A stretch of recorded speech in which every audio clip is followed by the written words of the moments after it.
on sait. Mais c'est le seul cas. Avant, on ne savait pas.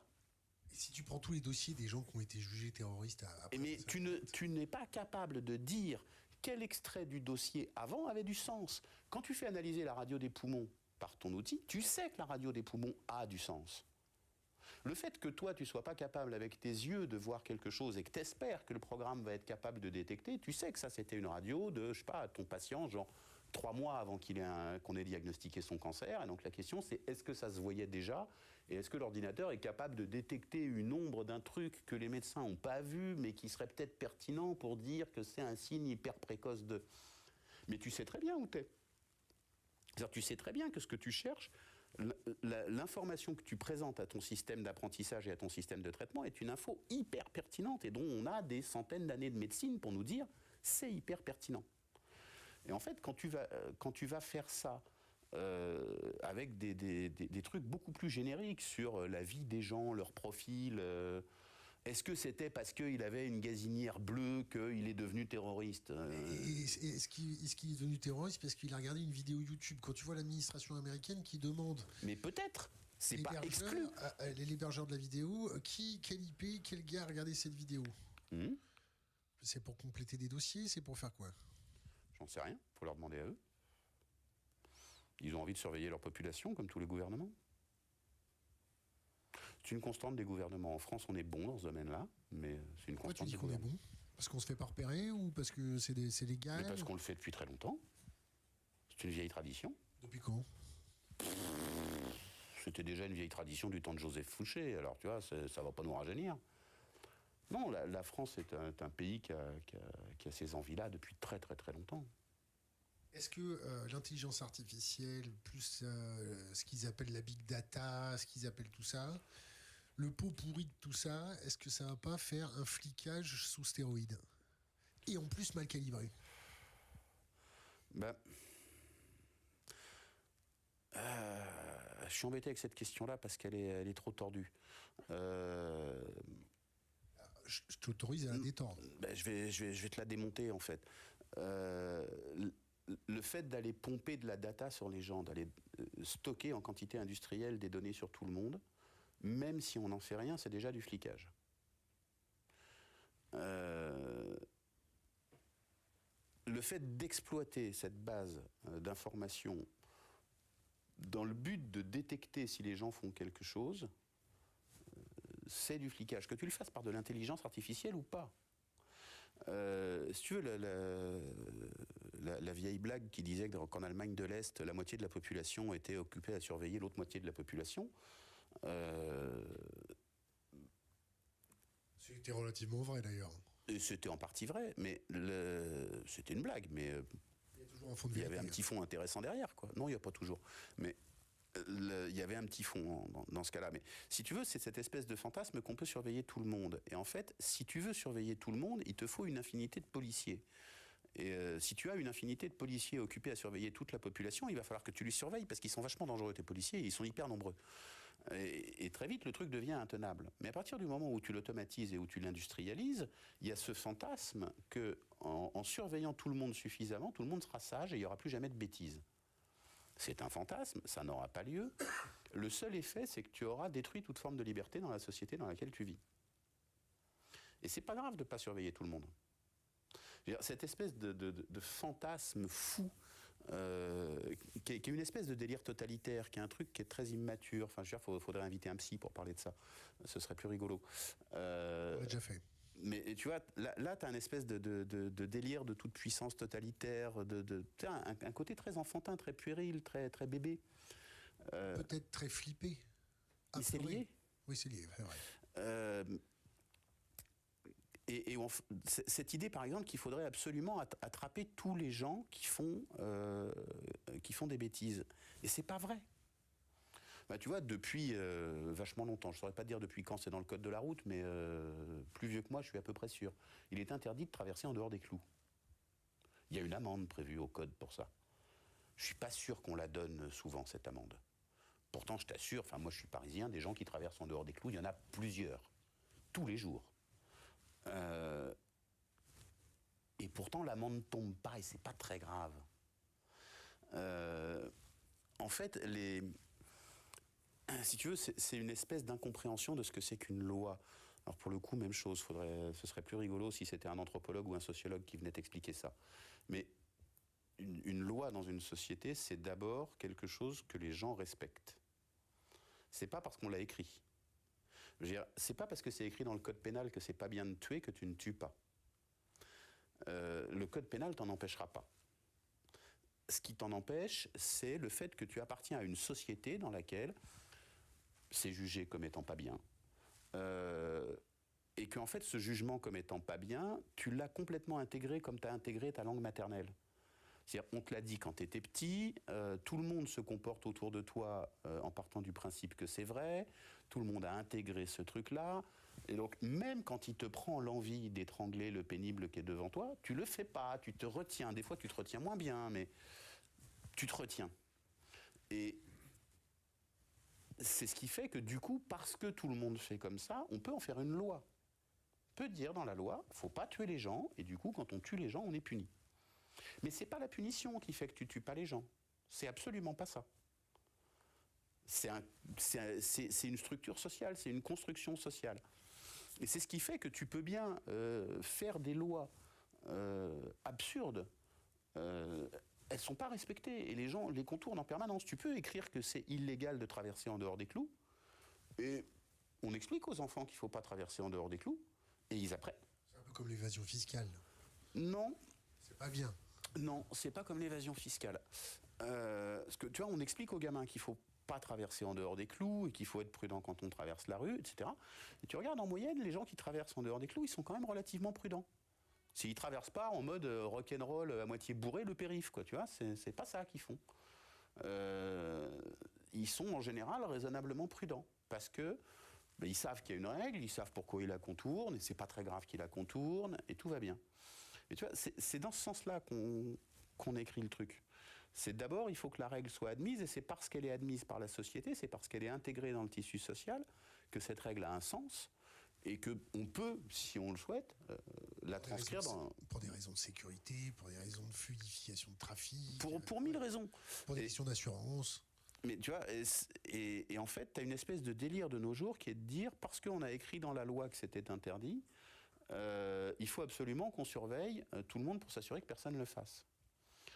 Et il y a un certain nombre de cas où ce comportement est raisonnablement légitime et il y a un certain nombre de cas où ce comportement est complètement paranoïaque. Typiquement, si tu veux, je fais une différence très nette entre le comportement de la population et le comportement d'un tout petit nombre sur un certain nombre d'agissements très précis. Je donne deux exemples. On dit que c'est illégal de mettre tel produit chimique dans telle denrée alimentaire parce que, voilà, on a constaté c'est toxique. Des gens qui sont susceptibles d'utiliser en grande quantité ce produit chimique dans cette denrée alimentaire, en haut de la liste, tu as 3-4 gros industriels de l'agroalimentaire, puis derrière tu vas avoir toute une chier de petits restaurateurs ou de petits artisans, mais en gros, s'ils n'arrivent pas à se procurer le produit chez le grossiste, ils ne vont pas aller beaucoup plus loin, ils ne savent pas le produire eux-mêmes, etc. Et du coup, tu peux, et tu as un vrai intérêt à contrôler les 2 ou 3 qui sont susceptibles de faire des très grosses bêtises. Parce qu'ils ont un pouvoir énorme qui vient de leur taille. À l'opposé, tu dis, pour des raisons qui ne regardent que nos politiques, il est interdit de fumer les fines herbes qui font rire. Et si tu veux empêcher les gens de fumer les fines herbes qui font rire, alors entre ceux qui sont capables d'en faire pousser, parce que ça pousse très gentiment sur le balcon, ceux qui savent très bien où en acheter, parce qu'on sait très bien où en acheter, en fait, il faudrait surveiller tout le monde tout le temps pour réussir à faire appliquer ce truc-là de manière stricte. Mais pour moi, on n'est pas du tout au même endroit. Typiquement, ça, c'est une loi dont on se dit qu'il faudrait qu'elle soit appliquée parce qu'elle est écrite dans la loi, mais socialement, elle n'est pas admise. C'est-à-dire qu'il y a une quantité colossale de la population qui fume des fines herbes. Après, c'est une addiction, c'est un cas de santé publique. Oui, parce que ça, c'est pas une addiction, parce que le tabac, c'est pas une addiction en vente libre, parce que le gros rouge qui tâche, c'est pas une addiction en vente libre, ça, c'est pas le sujet. C'est toxique, hein. Moi, j'ai les poumons complètement niqués parce que je fume depuis 30 ans. Enfin, c'est une addiction et c'est toxique. Et pourtant, c'est pas interdit. Et tu cotises et tu vas partir plus tôt que tout le monde. Mais Merci, oui. Benjamin. Mais oui. C'est ça, la vraie solidarité. Je suis pas sûr. Mais tu vois, pour moi, là, tu as un nœud assez intéressant. Et en fait, on a une société qui a de plus en plus envie de vouloir surveiller tout le monde tout le temps. Et je suis pas sûr d'être d'accord avec ça, moi, tu vois. Qu'on surveille les quelques personnes qui ont trop de pouvoir et qui sont trop puissantes et qui donc doivent être surveillées.